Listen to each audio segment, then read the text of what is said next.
الحمد لله نحمده ونستعينه ونستغفره ونؤمن به ونتوكل عليه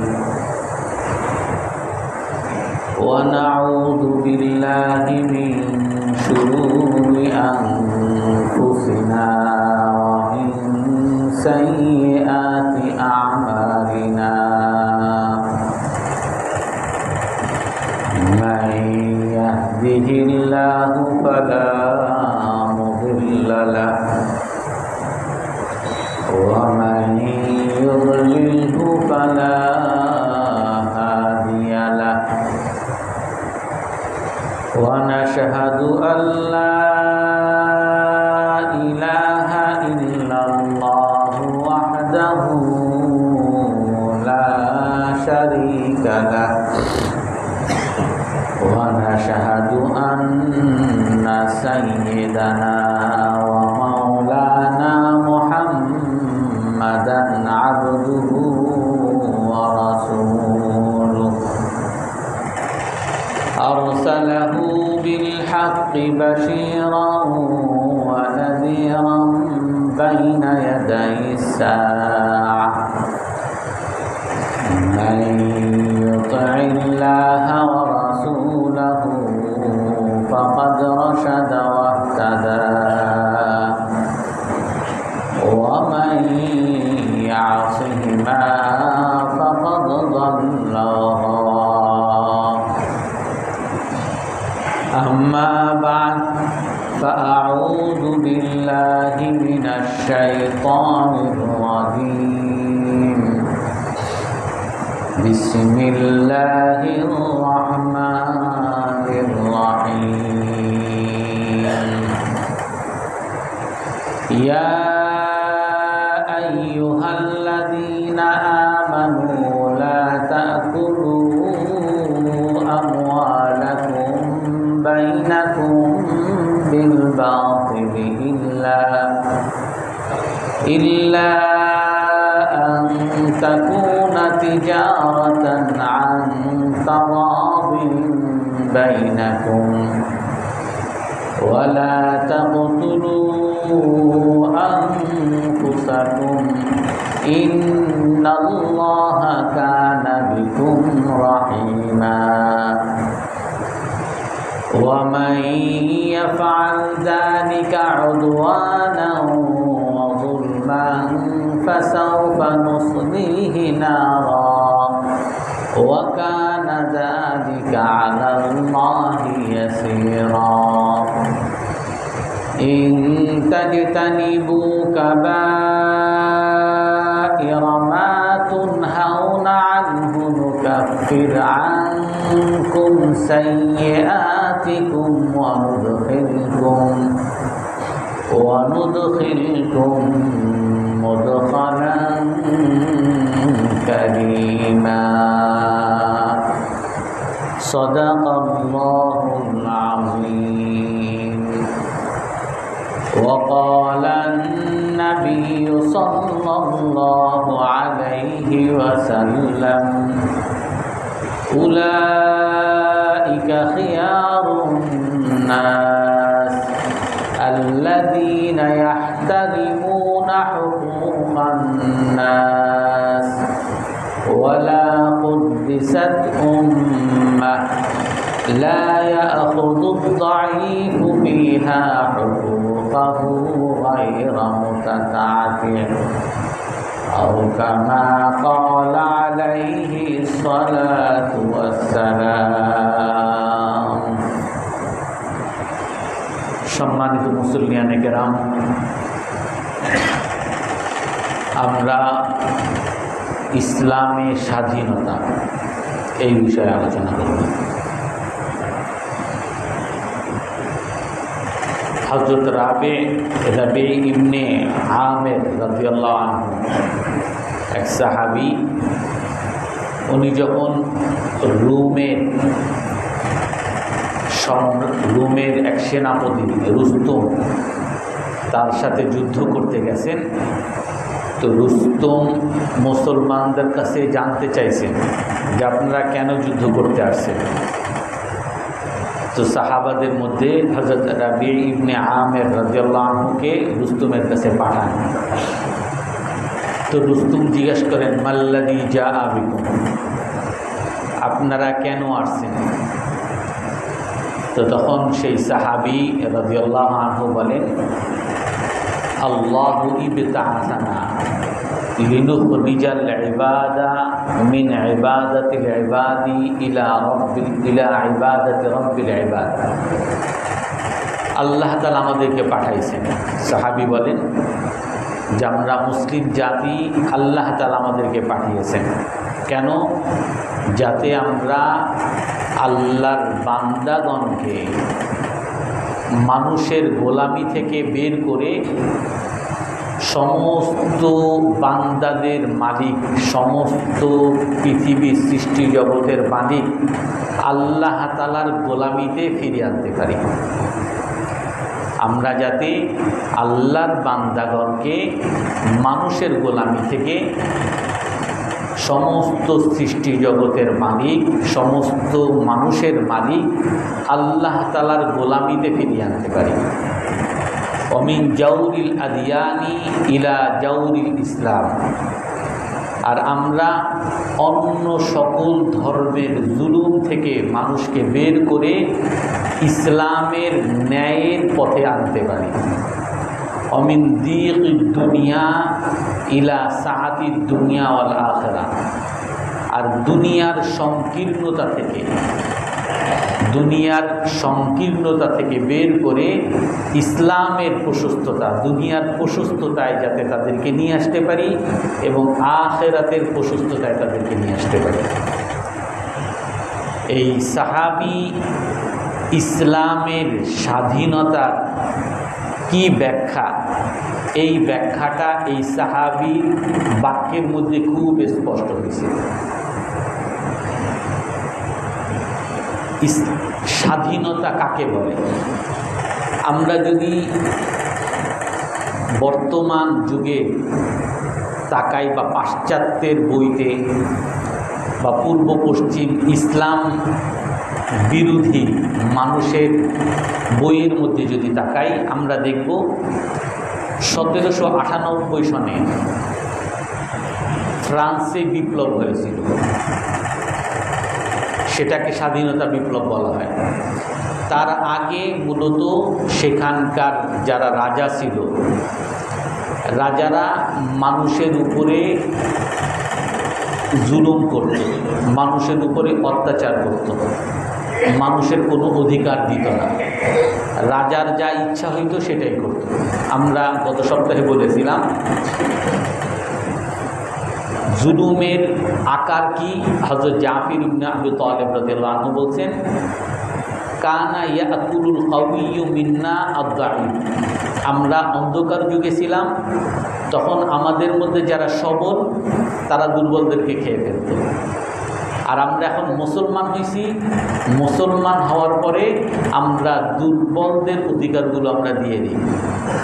সবল এবং দুর্বলের মধ্যে ইনসাফ আমরা প্রতিষ্ঠা করি। এখানে আর ইসলাম আসার পরে পাওয়ারের, সবলের কোনো ক্ষমতা নেই, এখানে ইনসাফের, ইসলামের ক্ষমতা চলে আসছে। তো সেই 1798 সনের আগে ক্ষমতার এবং পাওয়ারের উপরে বিবেচনা করে মানুষের অধিকার বিবেচনা হইত। অর্থাৎ যার ক্ষমতা আছে সে যাকে ইচ্ছা বিয়ে করবে, যাকে ইচ্ছা, যেই বাড়ি ইচ্ছা সেই বাড়ি দখল করবে, যেই গাড়ি ইচ্ছা সেই গাড়ি দখল করবে। আর সে ছাড়া অন্য যাদেরকে, দুর্বলদেরকে, যাকে চাবে তার পার্টি পাবে, যাকে চাবে তার ঘরের সুইপারি করাবে, তার বাসার কাজ করাবে, তার সমস্ত সবাইকে গোলাম হিসাবে ব্যবহার করবে। আর এইটা সেই যুগে শুধু যে রাজারা বা পাওয়ার ম্যানরাই যে করতো তা না, বরং এই পাওয়ার ম্যানদের সাথে সেই যুগে মিলেছিল তাদের ধর্মীয় নেতারাও, অর্থাৎ তাদের চার্চ, তাদের যে খ্রিস্টান মূলত সেই পাদ্রী, যে পাদ্রীরাও এই সরকারকে ক্ষমতার যাতে তারা ভোগ করতে পারে সেই জন্য তারাও তাদেরকে সুযোগ দিত। এই চার্চ যারা পাদ্রী থাকতো সেই যুগের এই পাদ্রীরা, তারা বলতো যে সে কাফের হয়ে গেছে, তাকে হত্যা করো, হত্যা করো, তার সমস্ত সম্পদ বাজেয়াপ্ত করো, বাজেয়াপ্ত করো। অর্থাৎ সেই যুগের চার্চরা যা বলতো বা পাদ্রীরা যা বলতো সেটাই সবাইকে মেনে নিতে হতো। আর যার কারণে শুধুমাত্র সবলদের তখন বেঁচে থাকার অধিকার ছিল, আর যারা দুর্বল তাদের বেঁচে থাকার অধিকার ছিল না। তো যার ফলে এই দুর্বলরা একসময় নিষ্পেষিত হতে হতে তারা তাদের অধিকারের জন্য সচেতন হয়। সবাই মিলে যে আন্দোলনটা করে আর সেই রাজাকে খতম করে, এই পাদ্রীদেরকে খতম করে, তারা যেই স্বাধীনতাটা ফিরে পায় সেটাকে বলে ফরাসি বিপ্লব, স্বাধীনতা। এখন এই স্বাধীনতা সেই যুগে কাকে বলতো? ওই সময়ের যারা লেখক বা বুদ্ধিজীবী, তাদের মধ্যে একজন টমাস হোপ, ওনার বইতে উনি লেখে স্বাধীনতা হলো প্রকৃতিগতভাবে প্রতিটা মানুষের অধিকার, প্রতিটা মানুষের অধিকার, এটাই হলো স্বাধীনতা। আমি যা ইচ্ছা তাই করব, আমি যেটা ইচ্ছা সেটা খাবো, যেটা ইচ্ছা সেটা করব, যা ইচ্ছা আমি তাই করব, এটাই আমার অধিকার, প্রতিটা মানুষের অধিকার। আর এই অধিকারকে সকলের ক্ষেত্রে প্রযোজ্য করতে হবে। কিন্তু এই অধিকার চর্চা করতে গিয়ে কিছুদিন পরে দেখে একজন মানুষ, আমার অধিকার, আমি তোমার পকেটে টাকা আছে এগুলো আমি নিব। ভাই আপনি আমার টাকা কেন নেবেন? আমার অধিকার এটা। সে বলে তা আমার অধিকার ফিরানো, আমিও তোমারে মারব। এখন মারামারি শুরু হয়ে গেছে। আমার অধিকার, এই মেয়েরে আমার পছন্দ হয়েছে, আমি ভালোবাসবো। সে বলে না, এরে তো আমিও ভালোবাসি। তো এখন স্বাধীনতার অর্থ সেখানে গোজামিল হয়ে গেছে। স্বাধীনতার অর্থ কী? সবাই যদি সকলের মনে যা চায় তাই যদি করে, তাহলে তো সমাজে অরাজকতা চলে আসবে। এই স্বাধীনতা তো আমরা চাইনি। এই ফরাসি বিপ্লবে তখন তারা বলে এই স্বাধীনতা তো আমরা চাইনি, যে যার যেটা ইচ্ছা সে সেটা করবে, আর এটাই স্বাধীনতা, এটা তো আমরা চাইনি। তো সেইটার পরবর্তীতে বুদ্ধিজীবীরা বা তারাই ঠিক করছে যে এই স্বাধীনতা হবে সেই স্বাধীনতা যতক্ষণ পর্যন্ত না মানুষের অধিকার বিনষ্ট না হয়। আমি আমার স্বাধীনতা ভোগ করব, কিন্তু কারো কোনো ক্ষতি করতে পারবো না। আমি আরেকজনের টাকা নিতে গেলে তার ক্ষতি হবে। আমি যদি একজনকে বিয়ে করতে চাই, প্রেম করতে চাই, সে রাজি হয় না, তার অধিকার নষ্ট হবে। যতক্ষণ পর্যন্ত অন্যের অধিকার নষ্ট না হবে, অন্যের ক্ষতি না হবে, ততক্ষণ পর্যন্ত আমার স্বাধীনতা আমি ভোগ করব। এখন অন্যের অধিকার কি? আমার অধিকার তো রাত্রেবেলা আমি গান বাজনা বাজাবো, আমি সারা রাত জোরে জোরে ডেস্কেট বাজিয়ে আমি গান শুনবো, এটা আমার অধিকার, আমি শুনতে চাচ্ছি। কিন্তু আরেকজন বাধা দিচ্ছে যে না, তুমি রাত্রে গান বাজাইতে পারবে না, আমি তো রাতে ঘুমাবো, আমি তো অসুস্থ, তুমি যদি এত রাতে গান বাজাও তো আমি তো অসুস্থ হয়ে যাব, আমি হার্ট ফেল করবো, আমি স্ট্রোক করব। তো তাহলে কোন অধিকার? সে অধিকার চায়, সে অধিকার চায়। তো কোনটাকে কখন ধরা হবে যে অন্যের কষ্ট হচ্ছে না? কখন ধরা হবে যে আমার স্বাধীনতা আমি ভোগ করব আর অন্যের অধিকার হরণ হচ্ছে না? তো সেই জন্য একটা নিয়ম নীতি বানাতে হবে, একটা নিয়ম নীতি বানাইতে হবে। এই নিয়ম নীতির আলোকেই শুধু স্বাধীনতা ভোগ করা যাবে। এর বাইরে গেলে স্বাধীনতা হবে না, তখন এটা অপরাধ হিসাবে গণ্য হবে। এখন এই নিয়ম নীতি যেটা বানিয়েছে, এই নিয়ম নীতিটা কি? এইটা নিয়ে আবার বিতর্ক শুরু হয়েছে। নিয়ম নীতি কি? আমার ইচ্ছা আমি 10টা গার্লফ্রেন্ড নিয়ে ঘুরব। এখন নিয়ম নীতি যদি আপনি করেন যে না, আমি একজনকে নিয়েই থাকতে হবে, তো আমার স্বাধীনতা আমি ভোগ করতে পারতেছি না। আমি আরও বেশি চাই, আমি আমার স্বাধীনতা ভোগ করতে চাই। তো সেই ক্ষেত্রে যে যার মতো একটা নিয়ম নীতি বানিয়ে নিছে। কেউ বলছে যদি ছেলে মেয়ে দুইজনে যদি খুশি থাকে তাহলেই এইটাই বৈধ, সমস্যা নাই। আবার কেউ বলছে কারো যদি ইচ্ছা হয় ল্যাংটা হয়ে ঘুরবে, পশ্চিমা দেশে আছে, এটা তার স্বাধীনতা, সে ঘুরতে পারে অনেক এলাকা, কিন্তু সেই এলাকাটা একটা রেস্ট্রিক্টেড এলাকা, যাতে অন্য মানুষের ক্ষতি না হয়। ছোট ছেলে মেয়েদেরকে নিয়ে ঘুরতে গিয়ে নিজের মেয়েদের সাথে নিজের ছেলে মেয়েদেরকে নিয়ে সেই ইতস্ততায় না করে, সেই জন্য একটা নির্দিষ্ট এলাকার মধ্যে যদি কেউ উলঙ্গ হতে চায় উলঙ্গ হতে পারবে, এটা তাদের নিয়ম নীতির মধ্যে ঢুকিয়ে দিছে। আমরা এর পরেও যদি আসি, আমরা 1932 সনে জন স্টুয়ার্ট একজন লেখক, ওনার বইটা ছেপেছে 1932 সনে। উনি ইস্ট ইন্ডিয়া কোম্পানির একজন অফিসার ছিলেন। ওনার বইতে উনি এই স্বাধীনতার কথা অনেক বিস্তারিত লিখছেন।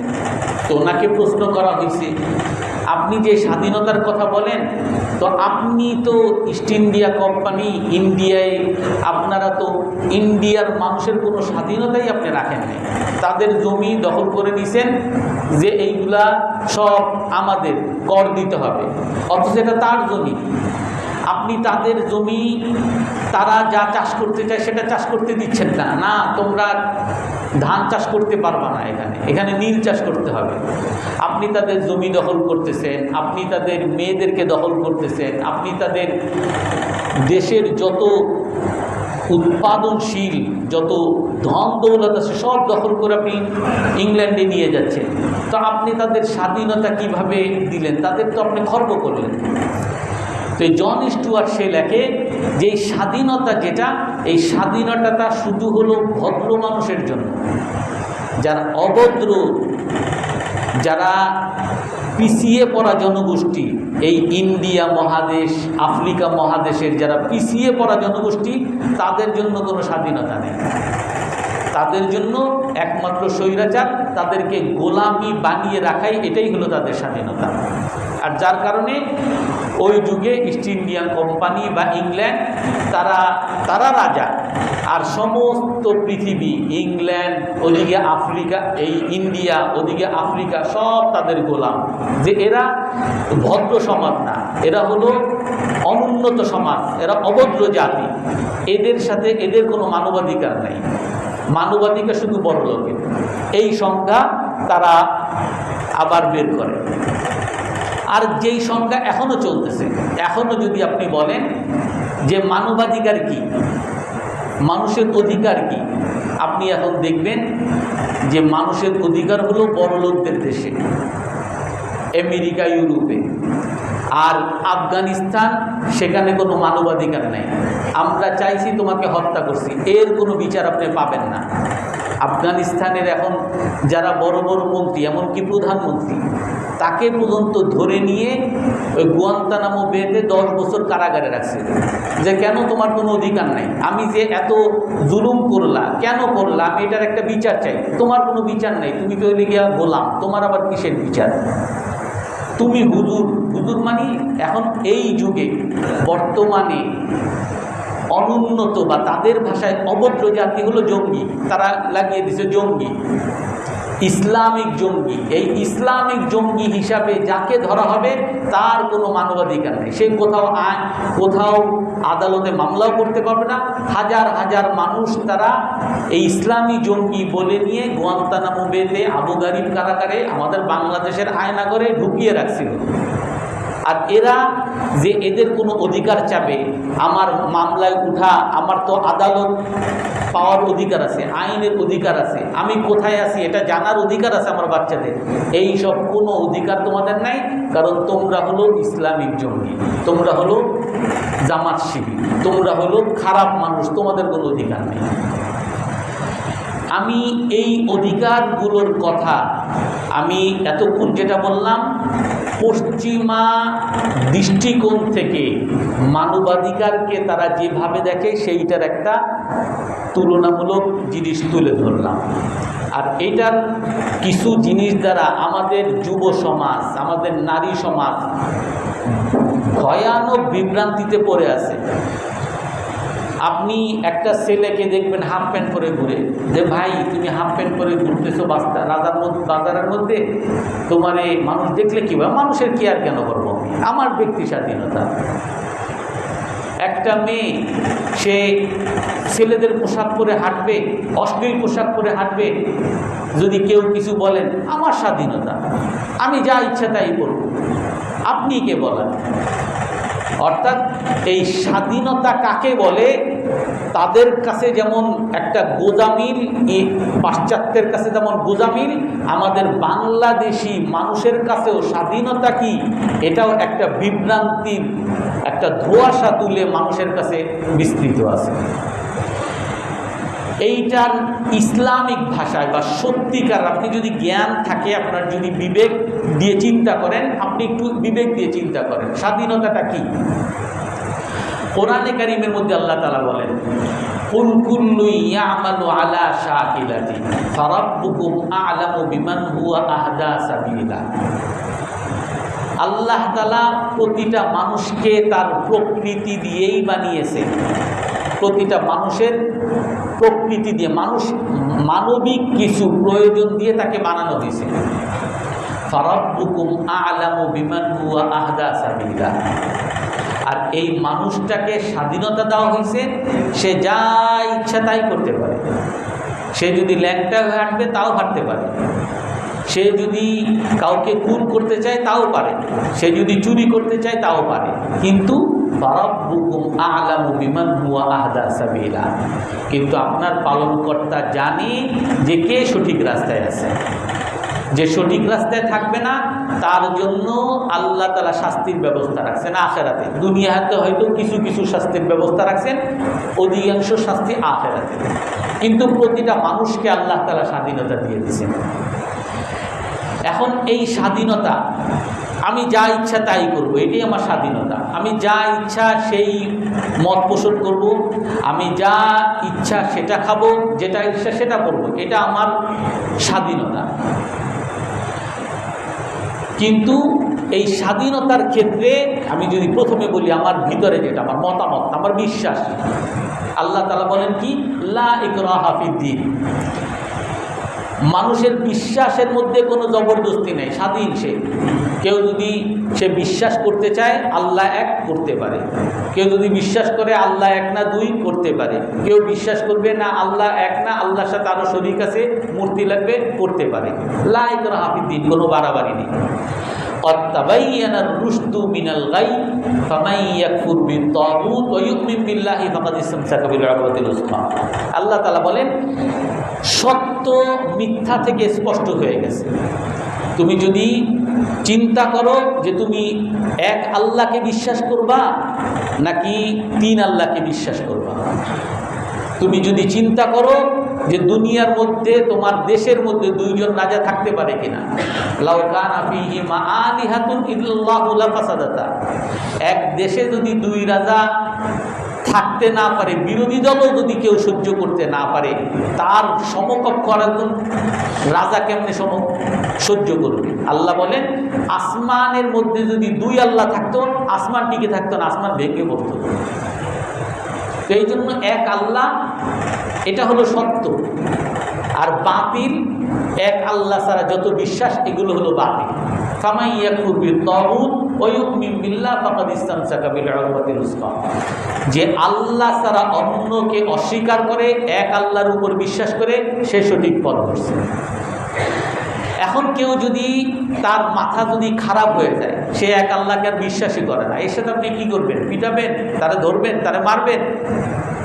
আল্লাহ বলেন, উদউ ইলা সাবিলি রাব্বিকা বিল হিকমাতি ওয়াল মাউইযাতিল হাসানা। আপনার পালনকর্তার রাস্তার দিকে আপনি মানুষকে ডাকেন হিকমতের সাথে, প্রজ্ঞার সাথে এবং সুন্দর উপদেশের মাধ্যমে। এবং সে যদি মানতে না চায়, ওয়াজাদিলহুম বিল্লাতী হিয়া আহসান, তার সাথে আপনি তর্ক করেন উত্তম উপায়। এমন না যে তুই বল তুই জামাত ইসলাম কিনা, জামাত ইসলাম হইলেই তোর আর কোনো অধিকার নাই, তুই দুনিয়া থেকে শেষ। তুই জঙ্গি কিনা বল, জঙ্গি হইলে তোর কোনো অধিকার নাই, তোর আয়নাগর ছাড়া কোনো উপায় নেই। যদি মানুষ যখন যায়, কিছুদিন আগে পেপারে দেখলাম একটা মানুষ রাস্তা দিয়ে হাঁটতেছে, তার মোবাইল দেন, মোবাইল চেক করবে, তোমার এই মোবাইলের মধ্যে কেন বিএনপির ছবি আছে, তুমি বিএনপি, অতএব তোমার আয়নাগর ছাড়া উপায় নেই। অর্থাৎ ওই ৭১ সনে কিছু কিছু মানুষকে নাকি লঙ্গি করে চেক করছে যে তুমি মুসলমান নাকি হিন্দু, আমি দেখতে চাই। আর সেই মানুষ অন্য কোনো মত অবলম্বন করতে পারবে না। ইসলাম কি বলে যে না, যে যার মত অবলম্বন করতে পারে আপনি তাকে বুঝান। সে যদি মুসলমান না হইতে চায় আপনি তাকে জোরাজুরি করতে পারবেন না। এখানে আল্লাহ তাআলা অন্য একটা আয়াতের মধ্যে বলেন, ওয়াইবাদুর রহমানিল্লাযীনা ইয়ামশুনা আলাল আরদি হাওনা ওয়া ইযা খাতাবাহুমুল জাহিলুনা ক্বালু সালামা। আল্লাহ তাআলার বান্দা, আল্লাহর বান্দা, আমরা যে আল্লাহর বান্দা বলি, গোলাম। বান্দা অর্থ কি? চাকর। চাকর অর্থ কি? আমি এই চাকর অর্থটা দুই প্রকার তাফসীরের ভাষায় আসছে, একটা ইতরারি আর একটা ইখতিয়ারি। একটা হলো আপনি বাধ্য, আল্লাহর গোলাম হতে বাধ্য। প্রতিটা মানুষ, দুনিয়ার যত মানুষ, সকল মানুষ বাধ্যগতভাবে আল্লাহর চাকর। আল্লাহর চাকরামি ছাড়া, আল্লাহর গোলামি ছাড়া তার কোনো উপায় নেই। কারণ আপনার আত্মাটা আল্লাহর হাতে। আপনাকে যদি বলে যে তোরে আমি এখনই শেষ করব, আত্মাটা নিয়ে যাবে সাথে সাথে, মরা ছাড়া কোনো উপায় নেই। আল্লাহ যদি আপনার কিডনিটা অকেজো করে দেয়, আপনার দুনিয়ার কোনো ডাক্তারেরও কোনো ক্ষমতা আপনাকে বাঁচিয়ে রাখা। দুইটা কিডনি অকেজো। আপনার প্রেশার যদি আল্লাহ তাআলা এলোমেলো করে দেয়, হাই প্রেশার বানিয়ে দেয়, 250 প্রেশার বানিয়ে দিছে, আপনার ডায়াবেটিস হাই করে দিছে, আপনার কিডনি নষ্ট করে দিছে, আপনার রক্ত সঞ্চালন নষ্ট হয়ে গেছে, আপনার হার্ট আর কাজ করে না, হার্টের ভাল্ব নষ্ট হয়ে গেছে, বাঁচানোর ক্ষমতা কারণে। এই জন্য আপনি মানেন আর না মানেন, আল্লাহর গোলাম আপনি। এবং আল্লাহ যদি চায় আপনি বাঁচার যত উপকরণ, বাতাস আল্লাহ বন্ধ করে দিল, অক্সিজেন আমি বন্ধ করে দিলাম, দুনিয়ার কোন মানুষ এক মুহূর্ত বাঁচতে পারবে? আর এই অক্সিজেন কি আপনার হাতে কিনা, বা আপনার অন্য খোদা তাদেরকে মানেন তার হাতে কিনা অক্সিজেন? দুনিয়ার কারোর কাছে অক্সিজেন নেই। পানি আল্লাহর হাতে, আল্লাহ পানি দিছে, সব ডুবিয়ে দিব। আমাদের এখন ফেনি ডুবে গেছে, কি করতে পারবো আমরা? হে আল্লাহ কেন দিলেন আপনি? তার সাথে ঝগড়া করতে পারবো? কেন দিলেন আপনি? কোত্থেকে দিচ্ছেন দেখি, ওইটা বাদ দিব। কয়টা বাদ দিবেন আপনি? কয়টা বাদ দিয়ে আল্লাহর পানি আপনি ঠেকাবেন? তো আপনি বাধ্য হয়ে আল্লাহর গোলাম। আপনি চান আর না চান, ওয়ালাহু আসলামা মান ফিস সামাওয়াতি ওয়াল আরদি তাওআন ওয়া কারহা ওয়া ইলাইহি ইরজাউন। আল্লাহ তাআলা বলেন, তোমরা আল্লাহকে ছাড়া কাকে খুঁজতেছো? অথচ আল্লাহকে মানতে বাধ্য আসমানে যারা আছে, জমিনে যারা আছে, তাওআন ওয়া কারহা, চাক বা না চাক, আল্লাহ ছাড়া কারো উপায় নেই। তো আমরা আল্লাহর গোলাম, বাধ্য। আরেকটা হলো আমরা আল্লাহর গোলাম স্বাধীনভাবে। আল্লাহ যদি বলতেন যে যখন জোহরের সময় হবে তখন জোহরের সময় তোমার কোমর ব্যাকা হয়ে যাবে, যেমন আমাদের রাত 10টা 12টা বাজলে চোখ আর খুলেই রাখতে হবে, ঘুমাইতেই হয় আমাদের। যখন দুপুর 3টা বাজে না খেয়ে থাকতেই পারি না, খাইতেই হবে, যেখানে যা পাই চুরি করে টাকাতে খাইতেই হবে। 3 দিন না খেয়ে রয়েছি, পানি না খেয়ে পারবোই না। যদি আল্লাহ এরকম করে দিতেন যে জোহরের সময় তোমার মাথাটা ঝুঁকে যাবে, নামাজ তোমার বাধ্য হয়ে নামাজ পড়তে হবে, করে দিলেন। জোহরের সময় বাধ্য হয়ে নামাজ পড়তেছি, আসরের সময় বাধ্য হয়ে নামাজ পড়তেছি, এশার সময় পড়তেছি, কোনো কিছু করার নেই। কিন্তু আল্লাহ তাআলা এটা চান না। আল্লাহ তাআলা চান যে তুমি আল্লাহর গোলামি করো স্বাধীনভাবে। তোমাকে আমি স্বাধীনতা দিছি, আল্লাহকে চাইলেও মানতে পারো, আল্লাহকে নাও মানতে পারো। আমি যদি আল্লাহকে ভালোবেসে, আমি স্বাধীনভাবে খুশি হয়ে, হে আল্লাহ আপনাকে ভালোবাসি বলেই আপনারে সিজদা করতে আসছি, আপনাকে ভালোবাসি বলেই আমি মসজিদে আসছি নামাজ পড়তে, আপনি আমাকে অনেক নিয়ামত দিয়েছেন, এইটা স্বীকার করি বলেই আমি ফজরে ঘুম থাকা সত্ত্বেও আমি ঘুম ত্যাগ করে আপনার নামাজে, আপনার সিজদার জন্য দাঁড়িয়ে যাই। লা ইউমিনু আহাদুকুম হাত্তা ইউহিব্বা লিআখিহি মা ইউহিব্বা লিনাফসিহি। মানুষ ততক্ষণ পর্যন্ত মুমিন হতে পারবে না যতক্ষণ পর্যন্ত না মানুষ আল্লাহকে ভালোবেসে ইবাদত করবে। রসুল বলেন ততক্ষণ পর্যন্ত তোমরা মুমিন হবে না হাত্তা আকুনা আহাব্বা ইলাইহি, আমি তোমাদের কাছে সবচেয়ে প্রিয় পাত্র না হব। আমি চাই না যে তোমরা বাধ্য হয়ে সবাই টুপি পরো আর দাড়ি রাখো আর পাঞ্জাবি পরো, আমি এটা চাই না। খুশি মনে তুমি আল্লাহর রসুলকে ভালোবেসে তুমি দাড়ি রাখছো কিনা, আমি এইটা চাই। এই জন্য আব্দ আল্লাহর বান্দা হওয়া, স্বাধীনভাবে হওয়া, এটাই আল্লাহ চান। প্রতিটা মানুষ স্বাধীন, ইসলামে কোনো বাড়াবাড়ি নাই। আর কিন্তু আল্লাহ তাআলা চান যে আল্লাহর গোলামি যারা খুশি মনে করবে আল্লাহ তাআলা তাদেরকে দুনিয়াতেও শান্তি দিবে, আখিরাতেও আল্লাহ তাআলা শান্তি দিবে। আর এই কথাই রবি ইবনে আমির রাদিয়াল্লাহু তাআলা আনহু বলছেন, ইবতাআসানাল্লাহ, আল্লাহ তাআলা আমাদেরকে পাঠিয়েছেন যাতে আমরা আল্লাহর বান্দাকে মানুষের গোলামি থেকে বের করে আল্লাহর গোলামিতে নিয়ে আসতে পারি। কেন বললেন মানুষের গোলামি থেকে? কারণ মানুষ গোলামি করবেই, মানুষ গোলামি করবে। সে যদি আল্লাহর গোলামি না করে আল্লাহ ছাড়া অন্য মানুষের গোলামি করবে। লা তা'বুদিশ শাইতান, কোরআনের মধ্যে আল্লাহ তাআলা 3 ধরনের গোলামির কথা বলছেন। এক গোলামি হলো শয়তানের গোলামি করা। শয়তানি বলে মদ খাইতে, আমিও মদ খাই। শয়তানি বলে অমুকরে দর্শন করা, আমিও করি। লা তা'বুদিশ শাইতান, আল্লাহ তাআলা বলেন শয়তানের গোলামি করো না, শয়তানের গোলামি। আর দ্বিতীয় গোলামি, আফারাআইতা মান ইত্তাখাযা ইলাহাহু হাওয়া, আপনি কিছু মানুষকে পাবেন যে তারা তাদের পূজক বানিয়েছে তাদের মনকে, মনের পূজারী তারা। মন যা চায় তাই সে করে, মনের পূজারী হয়ে গেছে সে। তার মনে যেইটা বুঝে আসছে, মনের বুঝে আসছে যে এই মন্দিরে গিয়ে সেইখানে যে গান বাজনা হয় এইগুলাই আমার মজা, এখানে আমার যাইতে হবে, সে সেইটাই করবে। তার মনে যদি বুঝে আসে যে আমার হিন্দি ছবির নাচ গান এইটার মধ্যেই আমার মজা, ওইটাই তাকে করতে হবে। তার মনের মধ্যে যদি এইটা বুঝে আসে যে সবাই মিলে এলাকার মধ্যে ছেলেরা মেয়েরা বলে নাচানাচি করবো, এইটার মধ্যে এটা আমার করতেই হবে, এইটাই তার মজা, এইটার গোলামি সে করবে। আপনি তাকে যতই বলেন যে ভাই তুমি নামাজ পড়ো, আল্লাহর গোলামি করবো, সে করবে না, সে মনের পূজারি করবে। আর একটা হলো ওয়াকালা কারিনুহু হাদা মা লাদাইয়া আতীদ আলকিয়া ফি জাহান্নামা কুল্লা কাফারিন আনীদ মান্নাইল লিল খাইরি মু'তাদিম মুরিব আল্লাযী জাআলা মা'আল্লাহি ইলাহান আখার। কিছু মানুষ তার বন্ধু বান্ধবকে পূজারী বানাবে, বন্ধু বান্ধবের পূজারী। কোরআনের মধ্যে আল্লাহ তাআলা বলেন যে তাদেরকে যখন বলা হয় তোমরা এক আল্লাহর ইবাদত করো, তারা বলে ওয়াজাদনা আবাআনা, আমরা তোমাদের বাপ দাদারে পাইছি, আমার বন্ধু বান্ধবরে পাইছি, তারা মূর্তির পূজা করত। আল্লাহর গোলামি করবে না, বন্ধু বান্ধব, এলাকা, সমাজ, তার বাপ দাদা কি করছে এইগুলার সে পূজারী হবে।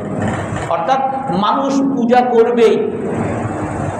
আর আল্লাহর গোলামি যদি না করে, মানুষের পূজারী যদি হয়, তাহলে সেই মানুষ এমন গোলাম বানাবে যে তার কোনো অধিকার থাকবে না। ওই 1798 সনের আগে বা এখনো বর্তমানে যত রাজারা থাকে, যত বাদশারা থাকে, সকল রাজারা যেটা বলবে, এলাকার নেতা যেটা বলবে, এইটাই তোমাকে করতে হবে। তোমার এখানে দোকান করতে পারবা না, বাবাস পারবা না, শেষ। তার পূজা করতেই হবে। তুমি এই মেয়ের বিয়ে করতে পারবা না, বাস পারবা না, শেষ, কোনো অধিকার নাই আপনার। এই জন্য 1 নাম্বার হলো আপনার মন মেজাজের স্বাধীনতা। ইসলামে এই স্বাধীনতা দিয়ে রাখছে, আপনি যে কোনো মত আপনি অবলম্বন করতে পারেন।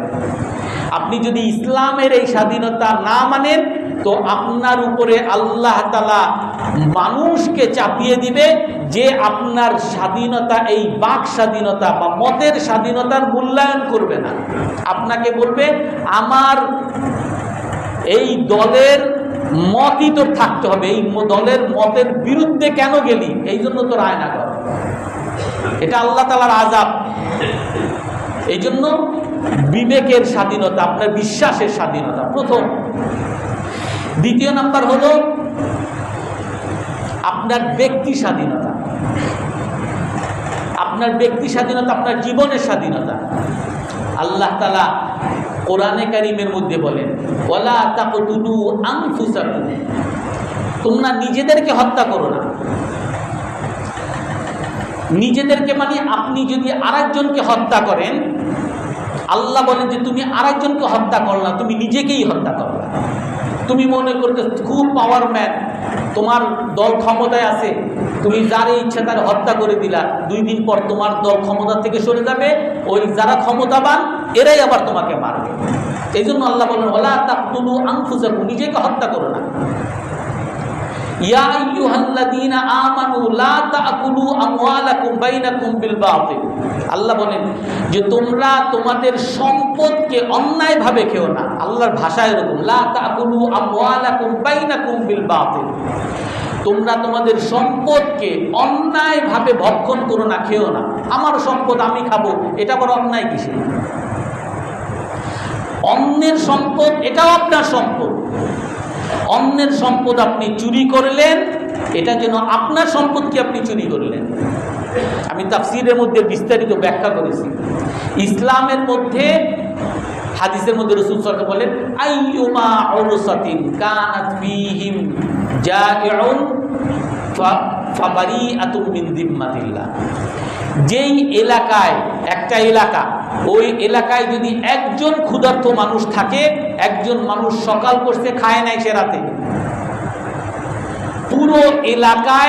পুরো এলাকাকে আল্লাহ তাআলা জবাবদিহিতার আওতায় আনবে। লাইসাল মুমিনু আল্লাযী ইয়াশবা ওয়া জারুহু জায়, ওই লোক মুমিনই না যে পেট ভরে খাইলো রাতে আর তার প্রতিবেশী ক্ষুধার্ত, সে মুমিনই না।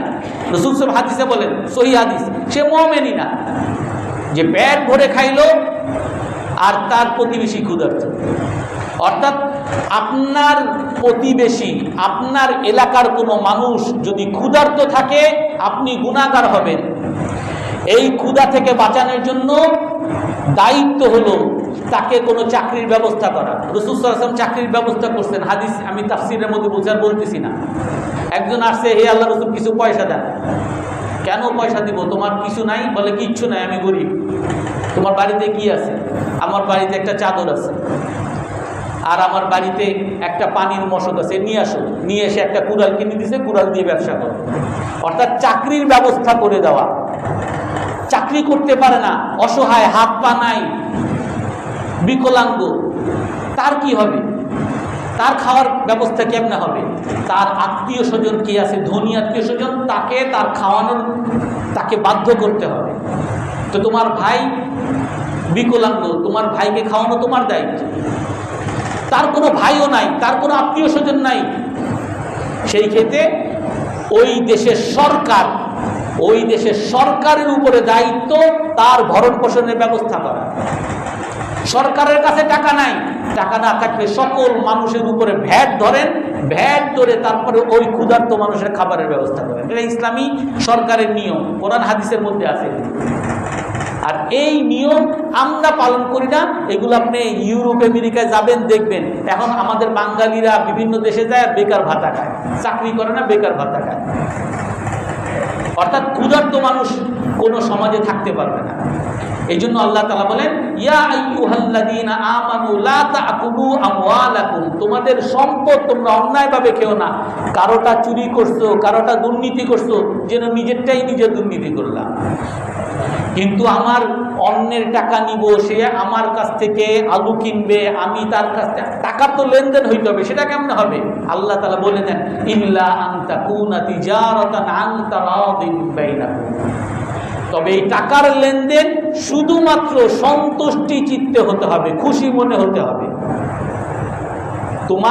তুমি তাকে দিবা আর বোরবাইটাই দিতেই হবে, এটার দাম 500 টাকা দিতেই হবে। রিক্সায় উঠছো, ভাড়া 20 টাকা, না 100 টাকা দিতেই হবে, না দিলে আপনার 12টা বাজবে। খুশি মন ছাড়া যেই টাকাটাই খাবেন, এই টাকাটাই হারাম হয়ে যাবে। বাসে উঠছেন, সবার কাছ থেকে ভাড়া নিতেছে 10 টাকা, আপনি হুজুর মানুষ 20 টাকা ভাড়া দেন। কেন ভাই 20 টাকা কেন দিব আমি? না, দিতেই হবে আপনার। এই দিতেই হবে মিথ্যা বলে যদি তার কাছ থেকে নেন, এইটাই আপনার জন্য হারাম হয়ে যাবে। আপনার স্বাধীনতা, আপনার জীবনের স্বাধীনতা, আপনার সম্পদের স্বাধীনতা, এমনকি হযরত আবু বকর রাদিয়াল্লাহু তাআলা আনহু যখন খিলাফত গ্রহণ করেন, তখন অনেকে আসছে, হে আমিরুল মুমিনিন, আমি তো ইসলামের প্রথম যুগে মুমিন হয়েছি, আমি তো ওই যুদ্ধ করছি ওই যুদ্ধ করছি, অতএব আপনি যে ভাতা দেন ভাতার মধ্যে আমার বেশি দিতে হবে। আমি আগে করছি, আমি মুক্তিযুদ্ধ, আমার বেশি দিতে হবে। আল্লাহ হযরত আবু বকর রাদিয়াল্লাহু তাআলা আনহু বলেন যে তোমরা যদি কিছু করে থাকো ফাসাওয়াবুহু ইনদাল্লাহ, এর সব আল্লাহর কাছে, এর বিনিময় দুনিয়াতে কিছু পাইতে পারবা না, এর কোনো আশাও করতে পারবা না। দুনিয়াতে সরকারি কোনো জিনিস যদি বন্টন হয় সমভাবে বন্টন হবে, কোনো বৈষম্য থাকতে পারবে না। মুক্তিযোদ্ধা কোঠা বলতে কিছু থাকতে পারবে না, সমভাবে বন্টন হতে হবে।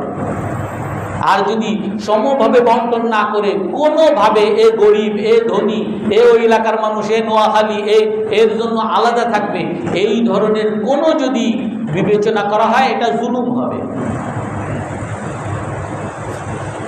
আপনার বাড়ির স্বাধীনতা, আপনি বাড়িতে থাকবেন, আপনি স্বাধীনভাবে থাকবেন, এটা আপনার স্বাধীনতা। হযরত ওমর রাদিয়াল্লাহু আনহু, উনি রাতে সবসময় ওনার মদিনায় হাঁটাহাঁটি করতেন, মানুষের, ওনার জনগণের অবস্থা দেখতেন। একদিন হাঁটতেছিলেন, উনি শুনতেছেন একজন ভিতরে এক পুরুষ, সে মাতলামি করতেছে। উনি দেয়াল টপকে তার বাসার মধ্যে ঢুকে গিয়ে দেখে যে সে মদ খাইতেছে। তো তাকে ধরছেন, আতারান নাস ইয়াসতুরু আলাইক ওয়া আনতা তাসিল্লাহ, হে তুমি এই আল্লাহর এই অন্ধকারে আল্লাহ তাআলা তোমাকে গোপন রাখছে, আর এই অবস্থায় তুমি আল্লাহর নাফরমানি করতেছো, এই মধ্যরাতে আল্লাহর নাফরমানি করতেছো। তাকে শাস্তি দিতে চাইছে। তো সে তখন বলেন, ইনা আসাইতু ওয়াহিদান ফা আসাইকা সালাসা, হে আমিরুল মুমিনিন, আমি যদি একটা গুনাহ করে থাকি আপনি 3টা গুনাহ করছেন। আমাদের এই সমাজে একটা পুলিশ যদি আপনার রাত 1টার সময় ধরতে আনে, আপনি বলতে পারবেন যে আমার ওয়ারেন্ট কই, ওয়ারেন্ট দেন। আর কিসের ওয়ারেন্ট বেড়া, তবে তাড়াতাড়ি আগে চল, পিটানো আগে 10টা দিন। আমিরুল, সেই দেশের রাজা, তাকে ধরছেন আর বলে তুমি গুনাহ করতেছো। সে বলে আমি যদি একটা করি আপনি 3টা করেন। আমি কেমনে 3টা করলাম? বলে আপনি এখন এই বাড়িতে যে ঢুকছেন, আপনি দরজা দিয়ে আসেন না, অথচ আল্লাহ তাআলা কোরআনের মধ্যে বলেন ওয়াতুল বুয়ুতা মিন আবওয়াবিহা, যদি কোনো মানুষের ঘরে ঢুকবা তার দরজা দিয়ে ঢুকবা, আর আপনি আমার দেয়াল টপকে আসছেন, একটা পাপ করছেন। আল্লাহ তাআলা বলেন ইয়া আইয়ুহাল্লাযীনা লা তাজাসসু ওয়া লা ইয়াগতাব বা'দুকুম বা'দা, তোমরা কেউ অন্যের দোষ তালাশ করতে যেও না। আল্লাহ বলেন দোষ তালাশ করতে না, আর আপনি আমার দোষ তালাশ করার জন্য আমার ঘরের মধ্যে ঢুকছেন, 2টা পাপ করছেন। আল্লাহ তাআলা বলেন ইয়া আইয়ুহাল্লাযীনা আমানু লা তাদখুলু বুয়ুতান গায়রা বুয়ুতিকুম হাত্তা তাস্তানিসু ওয়া তুসাল্লিমু আলা আহলিহা, কারো বাসায় যদি ঢুকতেই হয় তাহলে আগে সালাম দাও, অনুমতি নাও, তারপরে বাসায় ঢুকো। আপনি অনুমতি নেন নাই। হয়তো আমিরুল মুমিনিন ওমর ইবনুল খাত্তাব রাদিয়াল্লাহু আনহু তখন শুনে উনি চলে গেছেন, কারণ এটা হলো তার অধিকার, তার বাড়ির অধিকার, তার গোপনীয়তার অধিকার। আর এই অধিকার আমিরুল মুমিনিন হয়েও ক্ষুণ্ণ করছেন, তারপরও উনি এই অপরাধীকেও ধরেন নাই, কারণ ওনাকে বরং আমিরুল মুমিনিনকে অপরাধ আরো বেশি ধরিয়ে দিয়েছেন, উনি চলে আসছেন। রাসূলুল্লাহ সাল্লাল্লাহু আলাইহি ওয়াসাল্লাম এক বাজারে যাচ্ছেন, এক গ্রাম্য আসছে, ইয়াতাকাদাহু দাইনা, তাকে ধরছে, আপনার কাছে ঋণ পাই ঋণ দেন। রাসূলের কাছে ধরছে, ঋণ পাই ঋণ দেন। ফাস্তাদা আলাইহি, সুনান ইবনে মাজাহ সহিহ হাদিস, রাসূলের উপরে বাড়াবাড়ি করছে, এই কেন দেন না ঋণ, এই নিয়ম। ধরেন আমার একজন মানুষ, আমি বয়ান করতেছি, একজন মানুষ দাঁড়াইছে, আপনি বহুত হুজুরগিরি করেন, বয়ান বহুত করেন, কিন্তু আমি আপনার কাছে টাকা পাই, টাকা দেন না কেন? তাড়াতাড়ি আমি যে 1000 টাকা পাই এটা এখনই দেন। রসুলের কাছে আসছে, সময় হয়তো ছিল, রসুলের কাছে আসছে না, এখনই আমার টাকা দিতে হবে। আর রসুলের খুব বাড়াবাড়ি করতেছে, রসুলের গলা চেপে ধরছে। তখন অন্য মানুষ, কিছু মানুষ যদি ধরেন এরকম আমার একজন অপমান করতেছে, একজন মানুষ দাঁড়াইল, হাল্লা কাদরি মানতে তাকাল্লাম, তুমি কি জানো কার সাথে কথা বলতেছো? যে হুজুর কি তোমার টাকা মেরে খাবে? খতিব সাহেব তোমার টাকা মেরে খাবে? দিবে? তুমি এরকম সবার সামনে কেন অপমান করো? এই কথাই সাহাবারা বলছেন, ওই গ্রাম্য সাহাবাকে বলছেন যে হে গ্রাম্য সাহাবা, তুমি কি জানো তুমি কার সাথে কথা বলতেছো, কার সাথে এরকম খারাপ রূঢ় আচরণ করতেছো? এখানে কি কোনো ভুলের কিছু করছে? আমাদের দৃষ্টিতে না, ঠিকই করছে। এটাই হলো স্বাধীনতার সংজ্ঞা। আমরা একরকম স্বাধীনতা দেখি, আর সেটা আসলে মূল স্বাধীনতা না। রসুল এবং আল্লাহ তাআলা অন্যভাবে স্বাধীনতা দেখেন, আর এটার মধ্যেই শান্তি। রসুল তখন কি বলেন? হাল্লা কুনতুম মা সাহিবিল হক, সাহাবাদেরকে ধমক দিয়ে বলতেছেন, তোমরা কি পাওনাদারের সাথে থাকতে পারলা না? তোমরা সবাই আমার পক্ষে চলে আসলা, পাওনাদারের পক্ষে কেউ গেল না। তোমরা কি পাওনাদারের সাথে থাকতে পারলা না? উলাইকা হুম খিয়ারুন নাস আল্লাযীনা ইয়াহতারিমুনা হুকুকান নাস। রাসূল বলেন, ওই সকল মানুষটাই হলো সেরা মানুষ যারা মানুষের অধিকারকে সম্মান করে। তার অধিকার, এই পাওনাদার গ্রাম্য লোকের অধিকার সে আমার কাছে পায়, তার অধিকারের পক্ষে যে দাঁড়াবে, এই অধিকারের যারা সম্মান করবে, তারাই হলো সেই যুগের সেরা মানুষ। রাসূল বলেন, তারাই হলো সেই যুগের সেরা মানুষ। ওয়ালা কুদ্দিসাত উম্মাহ লা ইয়াখুযু আদ-দাঈফু ফিহা হাক্কাহু গায়রা মুতাতাআতিল। ওই জাতি কখনো উন্নত হতে পারবে না, ওই জাতি কখনো সভ্য হতে পারবে না, ওই জাতি কখনো মানবতার দাবি করতে পারবে না যেই জাতির মধ্যে দুর্বলরা তার অধিকারকে কোনো দ্বিধা ছাড়া চাইতে না পারে। দুর্বল তার পাওনা চাইবে, এইটা নিয়ে সে যাতে কোনো দ্বিধায় না পড়ে। আমি যদি চাই কে কি বলবে, আমি যদি চাই এত বড় লোক, এত রাজা, এত বাদশা, সেই আবার কি না বলে। আল্লাহ রাসূল বলেন, যেইখানে দুর্বল তার অধিকার চাইতে পারে না কোনো দ্বিধা ছাড়া, সেই জাতি কখনো উন্নতই হইতে পারে না। এইটাই হলো ইসলামের স্বাধীনতা। আপনার অন্য মানুষের কি, আপনি কতটুকু পর্যন্ত স্বাধীনতা আপনি ভোগ করতে পারবেন? যতক্ষণ পর্যন্ত অন্যের ক্ষতি না করবেন, যতক্ষণ পর্যন্ত না আপনার আইনের ক্ষতি না হয়। সেই আইনটা কি? সে আইন মানুষের আইন। মানুষ সবসময় বড় লোকের আইন বড় লোকের স্বার্থেই কাজ করবে, রাজার আইন রাজার স্বার্থেই কাজ করবে, গরিবরে দেখবে না। কিন্তু এই রাজা, এই বড়লোক, এই ধনী, এদের ছাড়া, এদের মালিক আল্লাহ তাআলা যেই আইনটা দিবেন, সেই আইনের দ্বারাই একমাত্র ধনী, গরিব, বড়লোক সকলের অধিকার আল্লাহ তাআলা প্রতিষ্ঠা করবে। আর সেটাই হলো মূল অধিকার, সেটাই হলো মূল স্বাধীনতা। তাফসীরে নাবুসির মধ্যে একটা কথা বলছেন, কথা বলে শেষ করে দিচ্ছি। আমরা এই যে এসি চলে, এসি দেখি, একজন মানুষ দেখতেছে এসি থেকে ঠান্ডা আসে। কেমনে ঠান্ডাটা আসে? এখানে বরফ ঢুকেছে কিনা? না, বরফ তো ঢুকায় নেই। তা ঠান্ডাটা আসে কেমনে? ঠান্ডা কেমনে আসে এটার অনেক অনেক মানুষ অনেক রকম করে ব্যাখ্যা দেয়, কেউ জানে না কেমনে ঠান্ডাটা আসে। এখন এই যেই মানুষটা ঠান্ডা কেমনে আসে এইটা জানে না, আমাদের মধ্যে হয়তোবা 80% মানুষ আমরা হয়তোবা কিভাবে, কোন প্রসেসে, কোন থিওরিতে এই ঠান্ডাটা, সেটা আমরা জানি না। কিন্তু জানি না বলেই কি আমরা ঠান্ডা পাচ্ছি না? এর সুবিধাটা তো পাচ্ছি, ঠান্ডা তো পাচ্ছি। তাফসীরে নাবুসিতে বলে যে আল্লাহ তাআলার অনেক আইন হয়তো সাধারণ মানুষ বুঝবে না, যে কেন আল্লাহ এটা দিলেন, কেন আল্লাহ এটা দিলেন না, কেন এটা করলেন। হয়তোবা তার বিবেক দিয়ে, তার চিন্তা হয়তো সে করে নাই, সে এটা নিয়ে পড়াশোনা করে নাই, বুঝবে না, কিন্তু সে যদি এটা মেনে নেয় তাহলে আল্লাহ তাআলা এই আইনের, এই বিধানের যে শান্তিটা, সুখটা, সে আল্লাহ তাআলা সকল মানুষকে দান করবে। এই জন্য আমি বুঝি আর না বুঝি, আমার শান্তির জন্য, আমার সুখের জন্য আমার একমাত্র আল্লাহ তাআলার বিধানকেই মানতে হবে। আমরা সবাই আল্লাহর বিধানকে মানবো তো ইনশাআল্লাহ। এই আল্লাহর বিধান যখন আমি সামনে রাখবো, তখনই একমাত্র আমার স্বাধীনতা রক্ষা হবে, তখনই একমাত্র আমি স্বাধীনতা ভোগ করতে পারবো। আর আল্লাহর বিধান যদি না থাকে, তাহলে একজন মানুষ স্বাধীনতা ভোগ করবে, বলবে আমি হাফ প্যান্ট পরে ঘুরবো, আমি অশ্লীল পোশাক পরে ঘুরবো, এটা আমার স্বাধীনতা। আপনার স্বাধীনতা, কিন্তু আমি বিবাহ করতে পারি না, আমার এখানে পরাধীনতা হবে, আমার উপরে জুলুম হবে। এই জন্য আমরা সবাই আল্লাহর বিধানকে মানবো তো ইনশাআল্লাহ। আল্লাহ তাআলা সকলকে তৌফিক দান করেন।